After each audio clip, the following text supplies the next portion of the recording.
आपले सर्वांचे कोल्हापुरी तडकामध्ये स्वागत आहे। चिकन रेशमी कबाब हे कसं करायचं बघणार आहोत।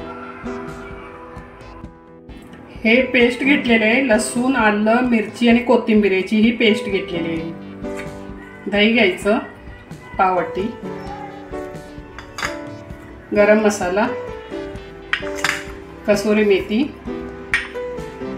काळी मिरची पावडर, चवीनुसार मीठ आणि लिंबाचा रस। चिकन हे पाव किलो बोनलेस घेतलेले आहे, स्वच्छ धुवून घेतलेला आहे। ह्याच्यामध्ये टाकून घेऊया आणि हे सर्व मिक्स करायचं। हे मिक्स करून झालेलं आहे। हे मॅरिनेट होण्यासाठी आता हे 2 तास ठेवून देऊया। 2 तास ठेवलं होतं मॅरिनेट होण्यासाठी। मॅरिनेट झालेलं आहे, आता फ्राय करून घेऊया।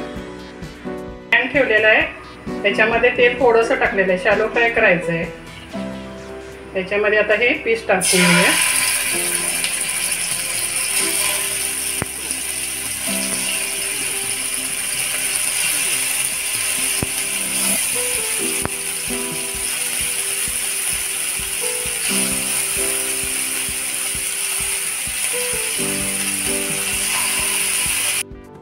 हे आता पलटी करून घ्यायचं। स्लो गॅस ठेवायचा, फास्ट ठेवायचा नाही।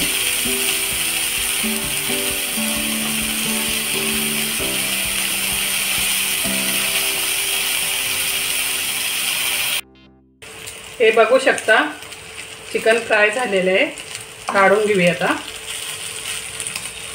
हे बघा चिकन रेशमी कबाब तयार आहे। तुम्हाला जर ही रेसिपी आवडली असेल तर लाईक करा, शेअर करा आणि चॅनलला सबस्क्राईब करून बेल आयकॉन प्रेस करा, जेणेकरून तुम्हाला नवीन नवीन रेसिपीचे नोटिफिकेशन येतील। नवीन असाल तर नक्की सबस्क्राईब करा।